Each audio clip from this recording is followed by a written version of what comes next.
Hello बच्चों, a very good morning to all of you. चलिए आज हम लोग अरिथमेटिक प्रोग्रेशन के जो हमारे रिमेनिंग सम्स थे उन पर डिस्कस करेंगे।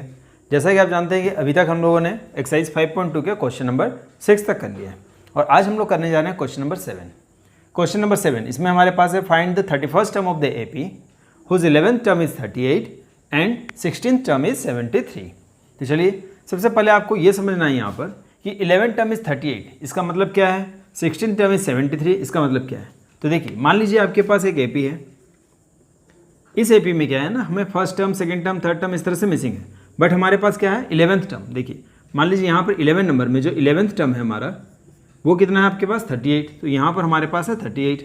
ठीक है, ये आपने समझ लिया। And the 16th term is, इसी तरह से और आगे अगर हम लोग जाएंगे तो 16th टर्म जो होगा वो हमारे पास कितना है 16th टर्म 73। तो इसमें आपसे पूछा क्या गया है कि आपको 31st टर्म मतलब और आगे जाना और आपको इसमें 31st टर्म बताना आपको कि 31st टर्म कितना होगा। ये आपने समझ लिया कि हमें 31st टर्म फाइंड आउट करना है। इसके लिए दो चीज़ आपको जरूरत पड़ेगा, यानी फर्स्ट टर्म जो कि आपके पास मिसिंग है तो इसको हमने A1 लेट कर लिया। कॉमन डिफरेंस ये भी हमारे पास मिसिंग है तो हमें D भी निकालना पड़ेगा। ठीक है, तो ये आपने समझ लिया है कि हमें 11th टर्म दिया हुआ है, 16th टर्म दिया हुआ है, 31st टर्म निकालना है। A और D अगर हमें निकल जाए तो हम आराम से निकाल सकते हैं। तो यहाँ देखिए हम लोग 11th टर्म और 16th टर्म का यूज करके दो इक्वेशन बना लेंगे और उसको हम लोग एलिमिनेशन मेथड से फिर सॉल्व कर लेंगे। तो चलिए स्टार्ट करते हैं। देखिए सबसे पहले आप लेट कर लीजिए कि let first term of the AP का फर्स्ट टर्म को हमने लेट कर लिया A, या फिर आप A1 भी लेट कर सकते हैं। एंड कॉमन डिफरेंस को हमने लेट कर लिया D। ठीक है, ये दो चीज़ आप लिख लीजिएगा, let the first term of the AP is A and common difference is D। अब आप देखिए आपको क्या गिवन है कि हमारा 11th टर्म दैट इज लिख सकते हैं हम कि A11th टर्म कितना हमारे पास 38, तो ये हमने लिख लिया 38। अब आप याद करिए आपने क्या फॉर्मूला पढ़ा है, अभी तक हम लोग एक ही फॉर्मूला पढ़ रहे हैं और इसी पर डिस्कस करेंगे, that is AN equal to A plus N minus 1D। तो A11 है तो क्या होगा A plus 11 minus 1D, A10 होता तो क्या होता A प्लस 10 माइनस 1D, ये आपने पढ़ा है। तो देखिए यहाँ हम लिख सकते हैं ना A plus 11 minus 1D equal to 38। I hope कि इसमें आपको कोई दिक्कत नहीं होना चाहिए।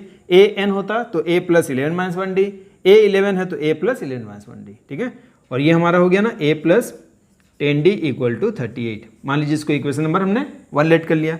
सिमिलरली और एक इक्वेशन हम लोग क्रिएट कर लेंगे ना 16th टर्म से। तो देखिए अगेन हमारे पास 16th टर्म कितना है, यानी A16 वो कितना हमारे पास 73। जैसे हमने इसमें किया वही चीज़ हम लोग यहाँ भी अप्लाई करेंगे। A16 तो क्या फॉर्मूला हो जाएगा A plus 16 minus 1D that is 73, और ये आपका हो जाएगा ना A plus 15D equal to 73। और इस तरह से हो गया आपके पास इक्वेशन 1 एंड इक्वेशन 2। अब दोनों इक्वेशन को हम लोग क्या कर लेंगे, है ना, सॉल्व कर लेते हैं। तो देखिए अब हम लिख लेंगे यहाँ पर कि फ्रॉम इक्वेशन 1 एंड 2, है ना, दोनों इक्वेशन को लेकर आप एलिमिनेशन मेथड से इसको सॉल्व कर लीजिए। A और D आप आराम से निकाल सकते हैं, दैट इज हमारा 31st टर्म निकल जाएगा इस तरह से। तो देखिए इक्वेशन क्या है हमारे पास A प्लस, यहाँ हम लिख लेते हैं A प्लस 10D, ये कितना है हमारे पास 38, ये हमने लिख लिया। एंड क्या है हमारे पास A plus 15D equal to 73। आपने पढ़ा है ना एलिमिनेशन मेथड, उसमें हम लोग क्या करते हैं कि A को या D को इक्वल कर लेते हैं। तो देखिए हमारे पास A पहले से इक्वल है, बस आपको सिर्फ साइन चेंज कर लेना है। ठीक है, अब आप जो साइन चेंज हो गया उसको देखेंगे। ठीक है, अब देखिए यहाँ पर A और A cancel, 10D minus 15D कितना हो जाएगा माइनस 5D ना। उसी तरह आप इसको माइनस करिए, कितना हो जाएगा, ये भी माइनस में आएगा। इसको देखिए, इसको सॉल्व करिए, कितना हो जाएगा 35, माइनस माइनस आपका कैंसिल हो जाएगा और यहाँ से आप D निकाल सकते हैं ना। तो D कितना हो जाएगा हमारे पास, बोलिए D equal to 35/5 that is 7। तो हमारे पास D पता चल गया आपको कि D कितना हमारे पास 7। अगर D निकल चुका है तो D का वैल्यू को हम लोग पुट कर लेंगे इक्वेशन 1 में, और इक्वेशन 1 में पुट करके हम लोग A इजीली निकाल सकते हैं ना। तो चलिए स्टार्ट करते हैं। देखिए इसको थोड़ा सा पहले रब कर लेते हैं।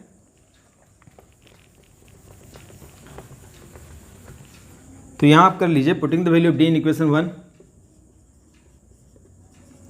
पुटिंग द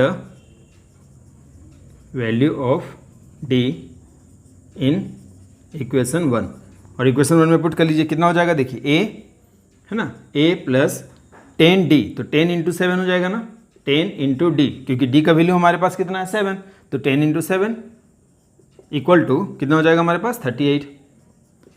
तो यहाँ से A इक्वल टू कितना हो जाएगा 38, ये आपका 70 हो गया, उस तरफ चल जाएगा माइनस 70।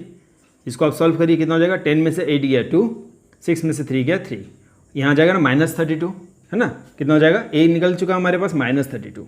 अब हमें निकालना क्या था, हमें निकालना था 31st term of the AP. अब आप इजीली निकाल सकते हैं। तो देखिए हमें क्या निकालना था, A31, क्योंकि 31st term of the AP हमें निकालना था। क्या फॉर्मूला आप जानते हैं, बताइए, A31 का A + 31 - 1D, क्योंकि AN = A + n - 1D। So A31 = A + 31 - 1D। I hope कि यहाँ कोई दिक्कत आपको नहीं होना चाहिए। A कितना हमारे पास, देखिए A कितना है, -32 प्लस इसको सॉल्व करिए 30, और D कितना हमारे पास था, D हमारे पास था ना 7, देखिए यहाँ पर, तो ये हमने पुट कर लिया। तो कितना हो जाएगा, -32 प्लस 7 3 जा 21, 210। इसको सॉल्व कर लीजिए, कितना हो जाएगा, 8 7 1 178। तो आई होप कि ये आपको इजीली समझ में आ गया होगा। देखिए अब जो हमारे पास नेक्स्ट क्वेश्चन है, दैट इज क्वेश्चन नंबर 8। ये भी काफ़ी सिंपल है, बस थोड़ा सा ध्यान दीजिएगा आप कि an AP consist of 50 terms, an AP consist of 50 terms of which क्या है कि थर्ड टर्म इज 12, जिसमें आपको थर्ड टर्म 12 दिया हुआ है, लास्ट टर्म आपके पास कितना 106। इस चीज़ को आप ध्यान से समझिएगा कि थर्ड टर्म कितना हमारे पास, देखिए थर्ड टर्म हमारे पास 12 है, लास्ट टर्म हमारे पास 106 है। यहाँ सबसे इंपॉर्टेंट है कि लास्ट टर्म, ये हमें नहीं पता कि कौन सा term, that is last term खाली लिखा हुआ है, लेकिन इसी क्वेश्चन में आपको क्लू मिल जाएगा। देखिए हमारे पास टोटल कितने टर्म्स है, 50, तो लास्ट टर्म यानी 50 टर्म जो है वो हमारा लास्ट टर्म होगा। ये आपने समझा, क्योंकि टोटल टर्म्स हमारे पास 50 है और लास्ट टर्म हमारे पास 106 है, तो last term that is 50 term is the last term. समझ में आया आपको, क्योंकि क्वेश्चन को यहाँ थोड़ा सा ट्विस्ट किया गया है आपको कंफ्यूज करने के लिए, क्योंकि लास्ट टर्म बोल दिया गया तो आप सोचेंगे कि लास्ट टर्म कौन सा होगा, तो 50 टर्म जो होगा वही आपका लास्ट टर्म कहलाएगा। ये आपने समझ लिया। तो फाइंड हमें करना है यहाँ पर 29 टर्म, ठीक है, ये आपने समझ लिया। चलिए स्टार्ट करते हैं। देखिए सबसे पहले हम लोग लेट कर लेंगे, सॉल्यूशन में आप सबसे पहले लिख लीजिए कि let A be the first term, तो ए को हमने फर्स्ट टर्म लेट कर लिया, और डी = कॉमन डिफरेंस, डी क्या है हमारा, कॉमन डिफरेंस। ये दो लाइन हमेशा लिख लीजिएगा कि ए हमारा फर्स्ट टर्म है, डी हमारा कॉमन डिफरेंस है। अब देखिए थर्ड टर्म आपको दिया हुआ 12 है, ठीक है, तो हमारे पास थर्ड टर्म 12, तो यहाँ आप लिख सकते हैं ना कि A3। देखिए थर्ड टर्म हमारे पास कितना है, 12 है, ये हमने लिख लिया। अब आप याद करिए फॉर्मूला क्या है, जो हम लोग कई बार कर चुके हैं ना, third term that is A + 3 - 1D, A + 3 - 1D = 12, ये हमने लिख लिया। तो यहाँ क्या हो जाएगा, A + 3 - 1 कितना हो जाएगा, 2D = 12, और इसको हमने इक्वेशन नंबर 1 लेट कर लिया। सिमिलरली अब हमें क्या दिया हुआ, लास्ट टर्म, अभी हमने कहा कि last term that is 50th term is 106, इसको खाली आप ध्यान समझिएगा, है ना। तो देखिए लास्ट फिर लिखेंगे कि since 50th term that is last term कितना है हमारे पास, 106। तो यहाँ भी फॉर्मूला अप्लाई करिए लाइक दिस, तो क्या हो जाएगा, A + 50 - 1D = 106। तो क्या हो जाएगा यहाँ पर, A + 49D = 106। ये आपने समझ लिया कि हमारा A + 49D 106। तो दो इक्वेशन बन चुका है ना। तो अब हम लोग प्रीवियस वन की तरह ही करेंगे, यानी सब्ट्रैक्टिंग कर लीजिए। तो सब्ट्रैक्टिंग इक्वेशन 2 फ्रॉम 1, तो इक्वेशन 2 को हम लोग सब्ट्रैक्ट कर लेते हैं। देखिए सब्ट्रैक्टिंग इक्वेशन 2 फ्रॉम इक्वेशन 1, ठीक है। दोनों इक्वेशन को आप लिख लीजिए। क्या है हमारे पास, A + 2D = कितना हमारे पास 12 है, एंड क्या है हमारे पास A + 49D, A + 49D = 106, ठीक है। इसके लिए आपको एलिमिनेशन मेथड आना चाहिए। अगर एलिमिनेशन मेथड नहीं आता तो आप पहले एलिमिनेशन मेथड को देख लीजिए क्या होता है, ठीक है, क्योंकि एलिमिनेशन मेथड नहीं आएगा तो आपको ये कैलकुलेशन करने में थोड़ा सा दिक्कत हो सकता है। अदरवाइज ये काफ़ी सिंपल है। देखिए साइन चेंज कर लीजिए यहाँ पर, ठीक है। ये तीनों प्लस में थे तो हम लोगों ने तीनों को माइनस में कर लिया है, प्लस से माइनस से कैंसिल हो गया। देखिए 2D - 49D, अभी साइन को हम लोग देखेंगे ना, 2 - 49 कितना हो जाएगा, -47D। उस तरह इसको माइनस कर लीजिए आप। देखिए स्मॉलर माइनस बिगर, यहाँ भी माइनस में आएगा ना, इसको माइनस करिए, कितना हो जाएगा, 6 में से 2 गया 4, और ये हो जाएगा 9, ठीक है। माइनस माइनस यहाँ कैंसिल हो गया।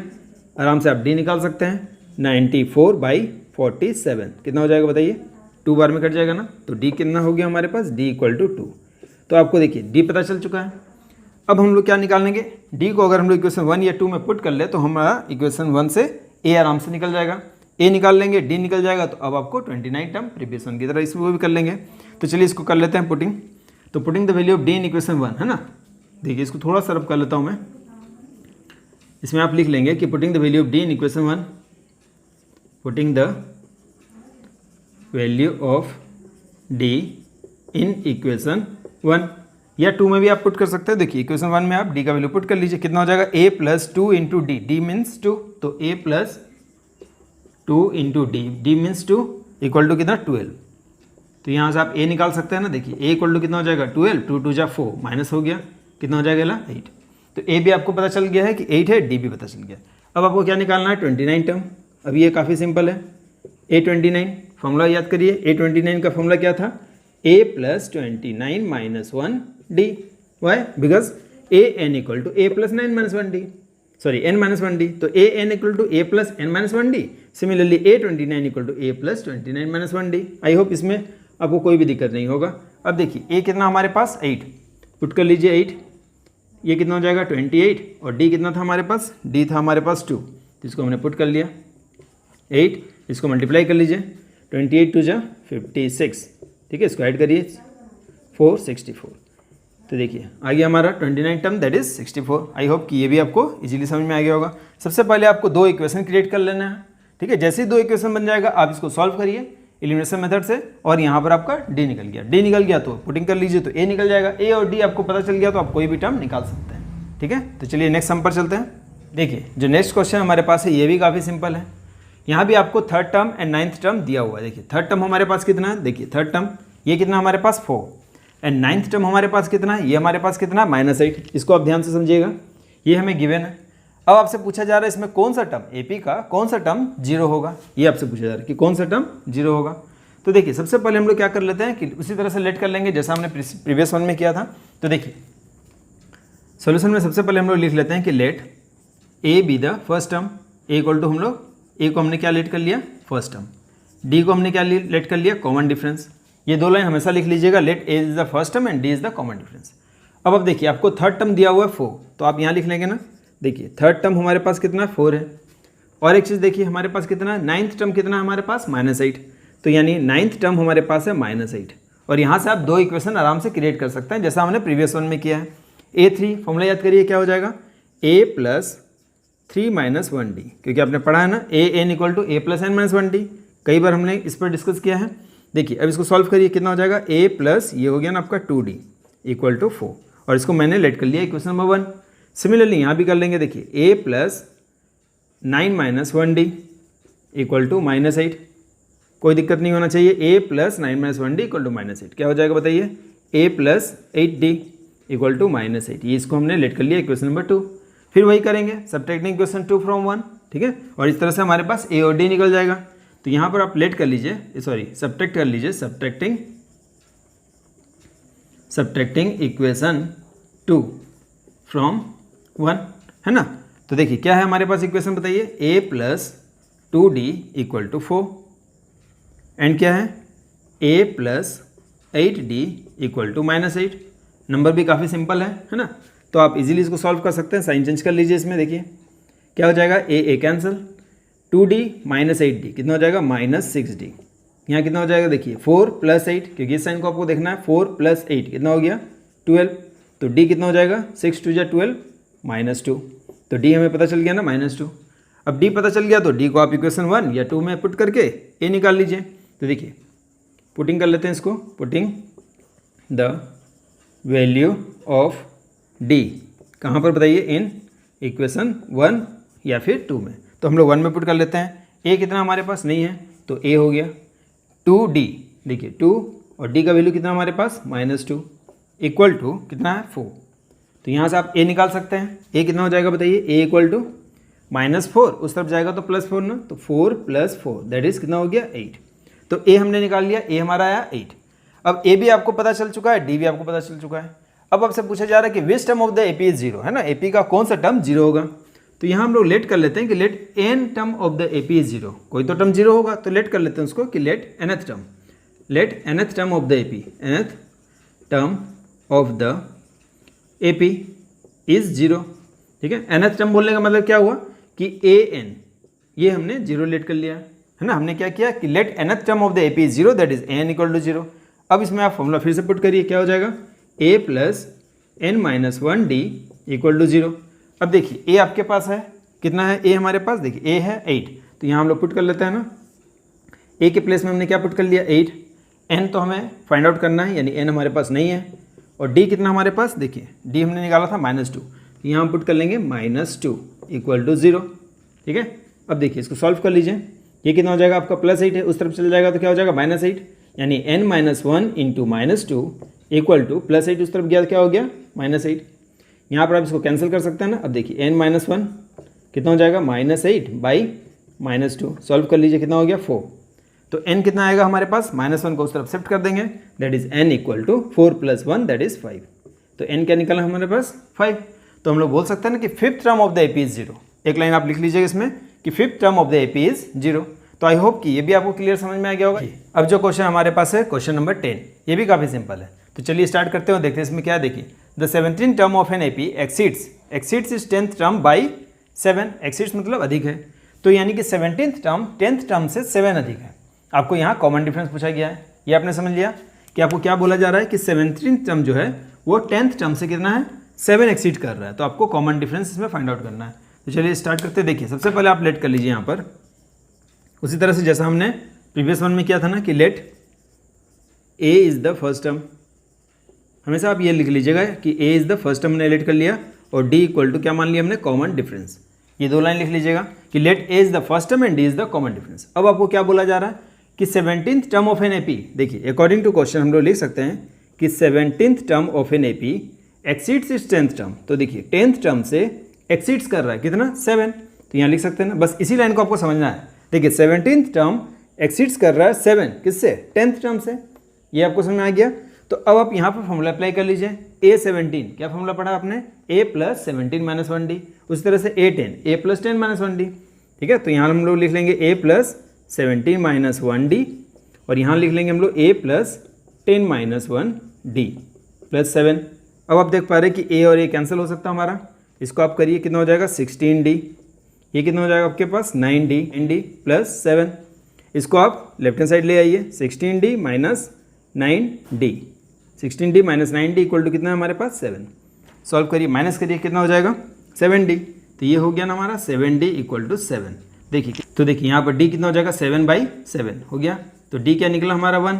D हमारा 1 आया, तो दैट इज हमें क्या निकालना था कॉमन डिफरेंस, निकल गया ना। आप लिख सकते हैं देयरफॉर कॉमन डिफरेंस = 1।